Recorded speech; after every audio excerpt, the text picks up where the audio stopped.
Hello மக்களே, நேற்று என்னால் ஜிம்முக்கு போக முடியல, நம்ம உடம்பு சரியாமல் இருக்கிறதுனால. ஸோ அதான் இன்னைக்கு காலையில் ஜிம்முக்கு போயிடலான்னு சொல்லிட்டு நீ காலையில் எழுந்துச்சிட்டு வெளியே போய் பார்த்தா மரம் வர சரிஞ்சு விழுந்தது. என்னடா இத்தினோண்டு மலைக்கு மழை விழுந்துருச்சு, ஒன்றும் புரியலையே.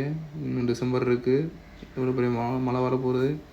இப்போல்லாம் இன்னும் சென்னை என்ன ஆக போதோ ஒன்றும் புரியல. ஜிம்முக்கு போய் ரீச் ஆகிட்டாங்க. இன்றைக்கி ஜிம்முக்கு போயிட்டு ஒரு செஸ்ட் ஒர்க் கூட தான் போட்டேன். நல்லா செஸ்ட்டில் ஒரு ஃப்ளாட்டில் ஒரு 3 sets ஆஃப் பார்பிளில் 15, 12, 10 இதை முடிச்சுட்டு தம்பிள்ஸில் ஒரு 3 sets அதே மாதிரி 15, 12, 10 ரெண்டுமே நல்லா ஹிட் ஆகிற மாதிரி போட்டுக்கோங்க. ஸோ தட் உங்களால் ஃபீல் பண்ண முடியும் செஸ்ட்டில்.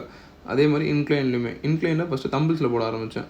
அப்போ தான் ஒரு வேரியேஷன் நீங்கள் வந்து மிக்ஸ் பண்ணும்போது தான் மசில்ஸ் வந்து ரியாக்ட் ஆகும். நீங்கள் ஒரே மாதிரி போட்டிங்கன்னா மசில்ஸோட அதுக்கு இது எப்படி சொல்ல, அது டெவலப் உங்களால் இது பண்ண முடியாது, ஃபீல் பண்ண முடியாது. ஸோ அதுக்காக சொல்கிறேன்.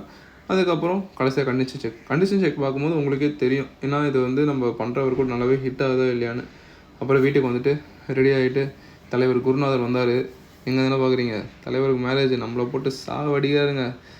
போகிற வழியில் பார்த்தா எல்லாம் பூஜை போட்டுட்டு இருந்தாங்க. நம்ம பூஜை போட முடியாது இந்த வருஷம், பாட்டி இறந்துட்டாங்களே, அதான் அவருக்கு கல்யாணம்ல.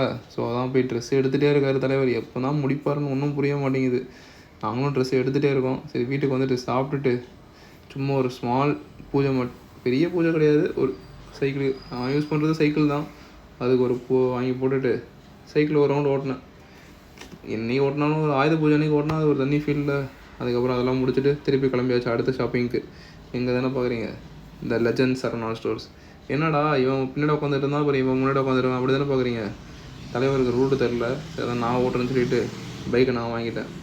அங்கேருந்து வாங்கிட்டு சரவணா ஸ்டோர்ஸ் உள்ளே போகிறதுக்குள்ளே நாங்கள் பட்ட பாடு இருக்கு அப்பா, வாயால் சொல்ல முடியாதுங்க. அந்தளவுக்கு லெஜண்ட் தாங்க. உண்மையிலே எவ்வளோ கூட்டங்க. ஒரு ட்ரெஸ்ஸு நாங்கள் எடுத்து அதை ட்ரையல் ரூமில் போகிறதுக்குள்ளே நொந்துட்டோம். எல்லாம் முடிச்சுட்டு வீட்டுக்கு வந்துட்டு இன்றைக்கி தேர்ஸ்டே, சாய்பாபாவுக்கு ஒரு வர்ஷிப்பை போட்டுட்டு நல்லா சாமி கும்பிட்டு நல்ல பையன் மாதிரி டேவை இன்றைக்கி இதோட கம்ப்ளீட் பண்ணுறேன் ஃப்ரெண்ட்ஸ். Thanks guys.